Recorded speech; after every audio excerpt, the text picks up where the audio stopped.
Yeah, question. Hi, my name is Lily McQueen, and I'm from my house. I love your work. Thank you. This is excellent. I am so happy that you took time to document the phylogeny of cones. I was really curious to see how you do this. I'm curious to see if you've thought about trying to figure out what the last universal common ancestor of Oh, would be. we had not even thought about that. Yeah, like where did they originate from? Yeah. What's the original code? Yeah, Okay. that is a really good, another branch of research that we have. Anyway, thank you. Yeah, thank you, yeah, thank you. Hello, my name is James. Hi, James. Have you considered reaching out to other cities and working with collaborators? That's a great looking at question. their code populations? We have yet to do so. We're, the team's a scrappy group that's a little bit stretched and focused immediately on DC. However, we are really interested in finding community and seeing if there's other folks who are out researching in other areas would be great. How many people are on the team? We are currently a team of one. But we are, if anyone is interested in joining the group, please feel free to reach out. Have you expanded beyond the mall? So all of the case studies and stuff happen on the mall, but our field documentation is basically across the DC metro area. I've taken anywhere we go, take pictures of cones, but of what I've included was all within the DC metro area. My name's Ira, and thank you for this important research. My question is, if you were to attach GPS, that would mean interacting with the cones, and how might you go about doing that? That is such a good question, and one that we're really grappling with. So there is, that does really bump up against the ethical, commitment that we've made. So we're wondering if there are ways that we could do that are less invasive. We haven't really fully looked into that, but there's another thing that we're actually concerned about as well, is that wherever that is attached, if they're going to be stacked, if you put it on the inside, it could get dislodged. If you put it on the top, anywhere you put it, it's likely to get dislodged. So we're not really sure what is feasible, and then we're also not sure what will actually align with our values. So we're still in the early stages of researching that, and we might need to develop our own technology instead. Well, you start developing your own cones. There's so many different types out there. Will you create your own? So I've not started to develop my own cones yet, although I was a traffic cone for Halloween.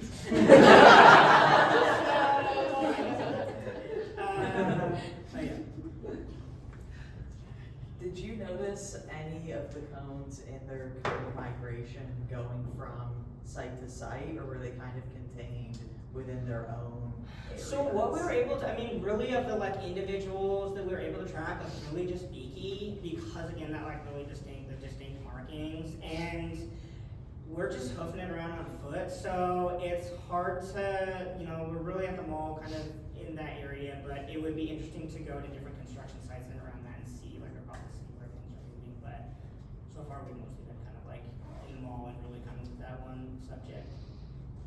Is there a subclass of cone that you find interacts most with a certain type of environmental hazard? That is such a good question.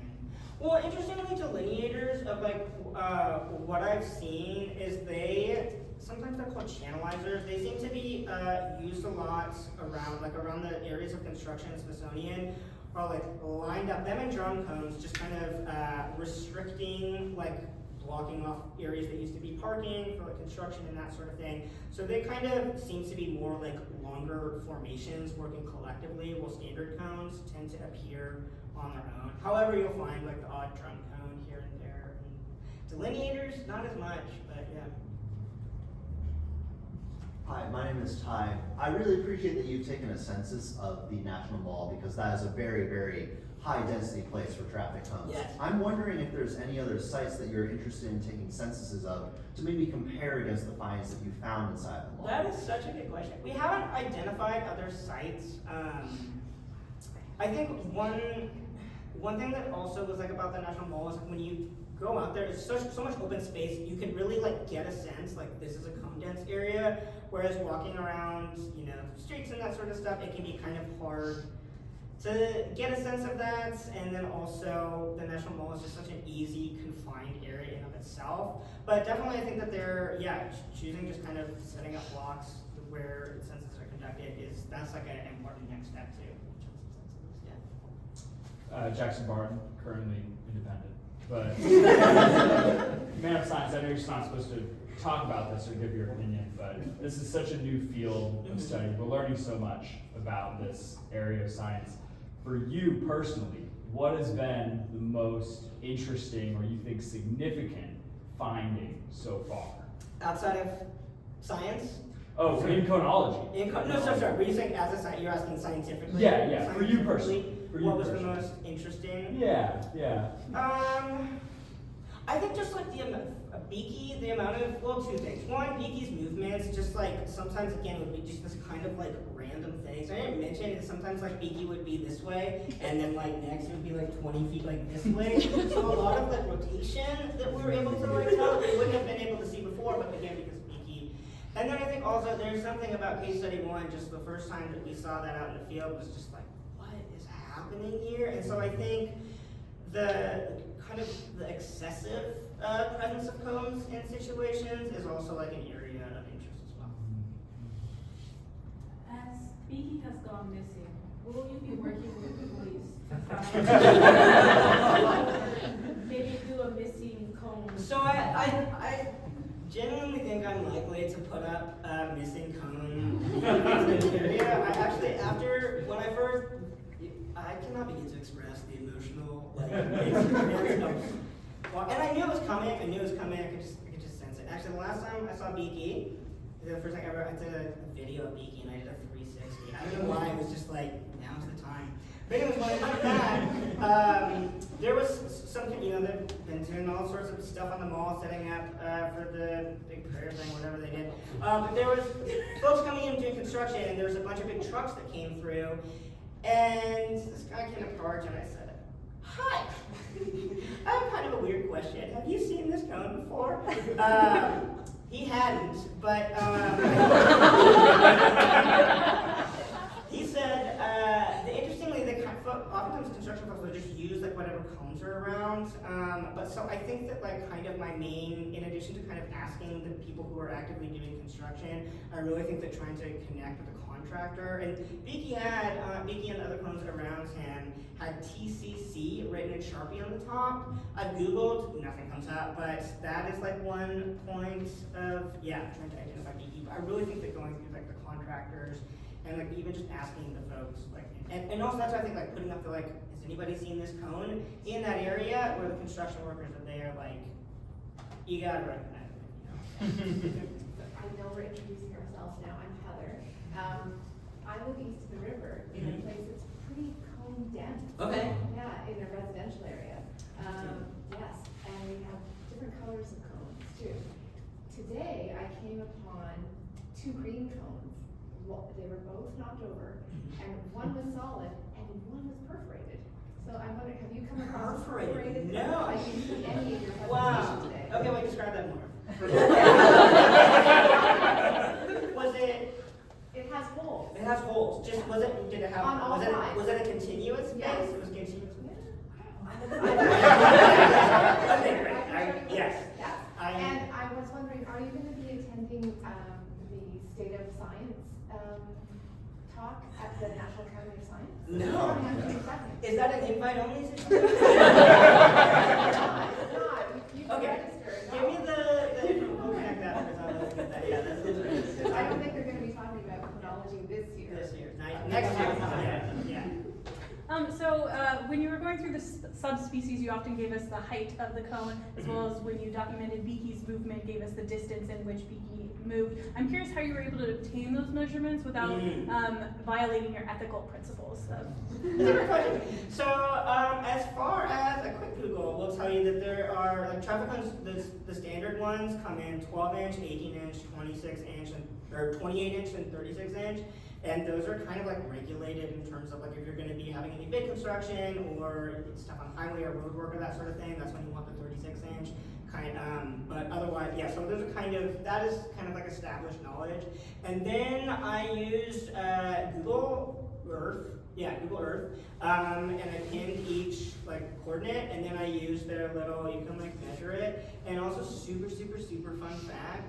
If you go and use Google Maps and do Street View, and you go to the corner of like the northeast corner of Smithsonian, you can find what I am like 98.725% sure is Beaky. That original location, yes. I went through, I was like all the years and stuff, but I think I found, yeah, in that exact location. It was taken in July, and there's not, in the original picture I have of Beaky, that first one, there's the delineator and the little standard cone. Beaky is alone in that, so I'm not sure if that occurred before the original documentation or after the original documentation. Yeah, so if anyone wants to see Beaky, an archive of Beaky. I was like, when I was gonna go down, today or the day before his wedding and like get the exact location so I could share Beaky's whereabouts in case you wanted to go and see Beaky. And so I was so heartbroken. He wasn't there, but yeah, I'll let everyone know if we see him again. Given his unique nature, did you ever consider relocating Beaky to a research facility? Oh, phone calls I've had with like some friends just being like, You got a truck. I am like really attached to this code.